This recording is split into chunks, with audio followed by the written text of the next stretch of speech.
नमस्कार दोस्तों, आप सभी का स्वागत है हमारे यूट्यूब चैनल सक्सेस में। दोस्तों, आज के इस वीडियो में जो गवर्नमेंट ऑफ तमिलनाडु की तरफ से यहाँ पे जो मेडिकल सर्विस के जो रिक्वायरमेंट निकाली गई उसके बारे में आपको बताने वाला हूं। तो आप इस वीडियो को एंड तक जरूर देखिएगा और जो लोग नए होंगे इस चैनल में तो सब्सक्राइब करके बेल का आइकन को भी प्रेस कर लें ताकि नेक्स्ट वीडियो की नोटिफिकेशन सबसे पहले आपको मिल सके। तो चलिए देखते हैं कि कौन कौन से स्टूडेंट इस फॉर्म को भर सकते हैं और एजुकेशन क्वालिफिकेशन क्या मांगे और किस डिपार्टमेंट में कितनी सारी वैकेंसी यहाँ पे गवर्नमेंट ऑफ तमिलनाडु की तरफ से यहाँ पे निकाली गई। तो नीचे में आप देख पा रहे हो कि यहाँ पे जो नोटिफिकेशन है, तो चलिए मैं इसका नोटिफिकेशन आपको यहाँ पे डाउनलोड करके आगे की प्रोसेस यहाँ पे आपको यहाँ पे बताता हूँ। ठीक है, तो आप यहाँ पे देख पा रहे हो कि इसका जो ऑफिशियल नोटिफिकेशन है वो ओपन हो चुका है और ये जो जॉब की नोटिफिकेशन आपको निकालेगी गवर्नमेंट ऑफ तमिलनाडु की तरफ से निकाली गई है। तो जो भी कैंडिडेट अगर इच्छुक होंगे इस फॉर्म को भरने के लिए तो आप जो है इसके लिए आवेदन कर सकते हैं। ये जो फॉर्म है आपका ऑनलाइन मोड पे ली जा रही है। तो ऑनलाइन अगर इसमें आप अप्लाई करना चाहते हैं तो ऑनलाइन के थ्रू ही आप इसको अप्लाई कर सकते हैं। आप स्पीड पोस्ट या फिर ऑफलाइन के माध्यम से इसको आप अप्लाई नहीं कर सकते हैं। तो यहाँ पे जो इसका लास्ट डेट यहाँ पे जो बोली गई 19/5/2020 इसका लास्ट डेट यहाँ पे बताई गई है। तो अगर आप इच्छुक होंगे, इंटरेस्टेड होंगे तो 19/5/2020 से पहले जो है इस फॉर्म को आप आवेदन कर सकते हैं, जो कि असिस्टेंट सर्जन फॉर स्पेशलिटी के यहाँ आप बताई गई है। तो नीचे में आपको जो है पोस्ट वाइज आपको यहाँ पे दी गई है, जिसमें आपका जो सीटें वाइज आपको यहाँ पे बनाई गई है। तो फर्स्ट में यहाँ पे जो पोस्ट बोली गई एनास्थेलॉजी के लिए बताई गई है। तो अगर आप इसके लिए आवेदन करना चाहते हैं तो इसमें जो पोस्ट कोड दी गई, एक यहाँ पे पोस्ट कोड यहाँ पे दी गई है एनास्थेलॉजी के लिए। तो इसमें टोटल जो वैकेंसी निकाली गई 50 इसके लिए निकाली गई। एंड सेकंड में यहाँ पे जो पोस्ट बोली गई ऑब्जर्वेटेटिव्स के लिए बोली गई। अगर आप जो है ऑब्जर्वेटेटिव्स के लिए अगर आप अप्लाई करना चाहते हैं तो ये उसके लिए सेकेंड पोस्ट कोड दी गई है और इसके लिए भी आपको जो टोटल सीटें यहाँ पे 50 यहाँ पे बताई गई है। एंड थर्ड में यहाँ पे जो पोस्ट बोली गई सोशल प्रिवेंटिव मेडिसिन के लिए बोली गई है। तो इसमें जो पोस्ट कोड यहाँ पे दी गई है प्रिवेंटिव मेडिसिन के लिए 3 यहाँ पे पोस्ट कोड दी गई है। एंड जो टोटल नंबर ऑफ वैकेंसी इसके लिए जो निकाली गई है सोशल प्रिवेंटिव मेडिसिन के लिए 23 इसके लिए टोटल सीटें यहाँ पे बनाई गई है। तो यहाँ पे जो गवर्नमेंट ऑफ तमिलनाडु की तरफ से यहाँ पे जो असिस्टेंट सर्जन के लिए जो वैकेंसी निकाली गई इसमें जो टोटल सीटें यहाँ पे बोली गई 123 यहाँ पे टोटल सीटें यहाँ पे बताई गई। तो अगर आप इसके लिए आवेदन करना चाहते हैं, अगर आपके पास इतने जो डिपार्टमेंट यहाँ पे बोली गई उसके अनुसार अगर आपका क्वालिफिकेशन होगा तो इसके लिए आप जो है आवेदन कर सकते हैं। तो यहाँ पे जो स्टार्टिंग डेट यहाँ पे जो ऑनलाइन रजिस्ट्रेशन करने की जो स्टार्टिंग डेट यहाँ पे बोली गई है 12/5/2020 इसका स्टार्टिंग डेट यहाँ पे बोली गई। एंड जो लास्ट डेट यहाँ पे जो अप्लाई ऑनलाइन या फिर रजिस्ट्रेशन करने का जो लास्ट डेट यहाँ पे बोली गई 19/5/2020 इसका लास्ट डेट यहाँ पे बताई गई है।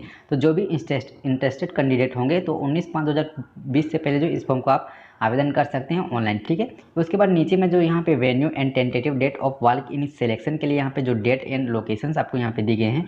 तो अगर इसमें आप पार्टिसिपेट लेना चाहते हैं तो यहाँ पे जो लोकेशंस आपको बोली गई है office of the medical service recruitment board 7th floor DMS building DMS complex 359 Anna Salai Teynampet Chennai. तो ये आपको वेन्यू दी गए हैं। तो यहाँ पे जो डेट दिए गए हैं 21/5/2020 से लेकर 23/5/2020 तो ये जो दोनों डेट यहाँ पे दिए गए हैं उसमें जो है आपको यहाँ पे जो एड्रेस दिए गए हैं इसमें जो है आप इस डेट के अनुसार वहाँ पे जाकर जो है इसके लिए आप वहाँ सिलेक्शन से आपका होगा या फिर नहीं तो इंटरव्यू में आप वहाँ शामिल होकर आप पार्टिसिपेट कर सकते हैं। ठीक है, एंड नीचे में स्केल्स यहाँ जो आपको सैलरी आपको प्रोवाइड की जाएगी।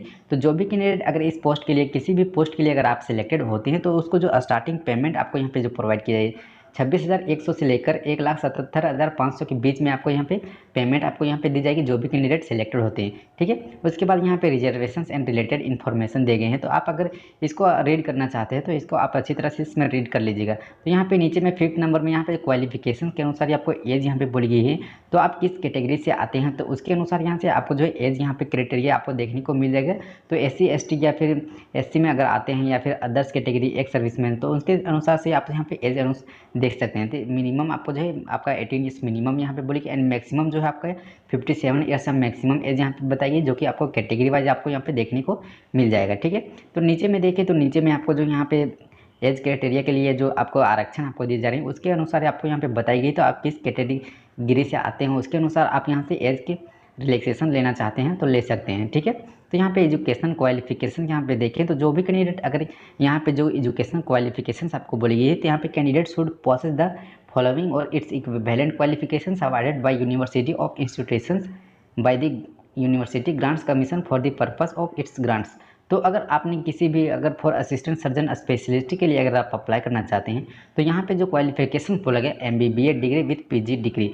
अगर आप जो MBBS के साथ अगर PG डिग्री किए होंगे या फिर DNB PG diploma in the concert speciality से अगर आप किए होंगे तभी आप जो है असिस्टेंट सर्जन फॉर स्पेशलिटी के लिए आप अप्लाई कर सकते हैं।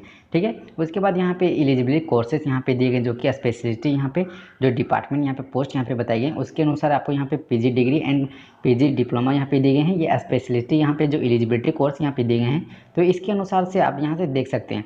एंड सिटीजन्स में यहाँ पे जो इंडियन सिटीजन्स या फिर नेपाल या फिर भूटान इसके अनुसार यहाँ पे आप जो होंगे तो आप जो है इसके लिए आवेदन कर सकते हैं। इसके बाद नीचे में कंडीशंस एंड क्वालिफिकेशंस यहाँ पे दिए गए हैं तो आप चाहें तो इसको भी आप रीड कर सकते हैं। एंड यहाँ पे प्रोसीजर ऑफ सिलेक्शन, तो यहाँ पे आपको सिलेक्शंस आपको यहाँ पे किस टाइप आपको ली जाएगी तो नीचे में यहाँ पे जो बोले कि there will be no written और ओरल एग्जामिनेशन, तो आपको यहाँ पे किसी तरह की जो है आपको रिटर्न या एग्जाम यहाँ पे नहीं या फिर ओरल एग्जाम यहाँ पे नहीं ली जा रही थी। यहाँ पे वर्क सिलेक्शन के थ्रू आपको यहाँ पे ली जा रही है। तो जो ऊपर में वेन्यू यहाँ पे दिए गए थे एंड जो डेट आपको दिए गए थे उस डेट में जो है आपको वहाँ पर पहुँच जाना है। जो वाल्क इन सिलेक्शन के थ्रू आपको यहाँ पे सिलेक्शन आपको यहाँ पे ली जाएगी। अगर यहाँ पे फी एंड जो सर्विस चार्जेस यहाँ पे ली जा रही है जो कि आपको एप्लीकेशन फी आपको ली जा रही है तो कैटेगरी वाइज यहाँ पे ली जा रही है। तो अगर आप जो SC ST या फिर ST DAP अगर कैंडिडेट होंगे उसके लिए 500 एप्लीकेशन फी ली जा रही है। एंड जो अदर्स कैटेगरी से आते होंगे जनरल OBC तो उनके लिए जो आपको 1000 आपको एप्लीकेशन फ़ी आपको यहाँ पे ली जा रही है। तो इस एप्लीकेशन फ़ी को आप कैसे पे कर सकते हैं तो यहाँ पे पेमेंट करने का यहाँ पर जो मोड बोली गई है ऑनलाइन एप्लीकेशन वन रजिस्टर और completed will not be allowed to be withdrawn. और इसके बाद यहाँ पे अगर इसमें आप जो है पेमेंट करना चाहते हैं तो जो है आप ऑनलाइन मोड से पेमेंट कर सकते हैं। आप किसी भी क्रेडिट कार्ड डेबिट कार्ड या फिर इंटरनेट बैंकिंग के थ्रू जो है इसका आप पेमेंट कर सकते हैं। तो नीचे में जो है ऑनलाइन रजिस्ट्रेशन करने के लिए जो है आपको यहाँ पे बताया गया है कि किस टाइप जो यहाँ पे ऑनलाइन रजिस्ट्रेशन कर सकते हैं। तो फर्स्ट में यहाँ पे जो भी कैंडिडेट अगर इंटरेस्टेड होंगे तो यहाँ पे जो इसका ऑफिशियल वेबसाइट दी गई मेडिकल सर्विस के लिए तो यहाँ पे देख पा रहे हो कि इसका ऑफिशियल वेबसाइट दी गई। इसमें फर्स्ट आपको यहाँ पे जाना है, उसके बाद आपको जो है एक ओपन जो होम पेज ओपन होगा उसमें आपको जाना है। ठीक है, तो जैसे ही आप होम पेज में ओपन कीजिएगा तो यहाँ पे ऑनलाइन रजिस्ट्रेशन करने के लिए जो है आपको वहाँ पे दिख जाएगी। तो आपको सबसे पहले जो सिलेक्ट द नेम किस पोस्ट के लिए आप अप्लाई करना चाहते हैं उसको आपको फिल करना है। उसके बाद नीचे में आपको जो email ID and mobile number दिए गए हैं जो आपका होगा email ID and mobile number उसको आपको फिल करना है। उसके बाद आपका फोटो एंड सिग्नेचर आपको वहाँ पे अपलोड करने के लिए आपको पूछे जाएंगे तो उसको भी आपको यहाँ पे अपलोड करना है एंड सिग्नेचर को भी आपको अपलोड करना है। तो स्टेप वाइज आपको यहाँ पे बताई गई कि आप कैसे जो है अपना फॉर्म को आप स्टेप वाइज यहाँ पे भर सकते हैं। ठीक है, तो यहाँ से आप देख करके भी आपको किसी तरह की मिस्टेक ना हो तो यहाँ से आप देख करके भी आप भर सकते हैं। ठीक है, तो आप इस तरह से जो है आप अपना रजिस्ट्रेशन करवा करके जो है इस फॉर्म के लिए आवेदन कर सकते हैं। ठीक है।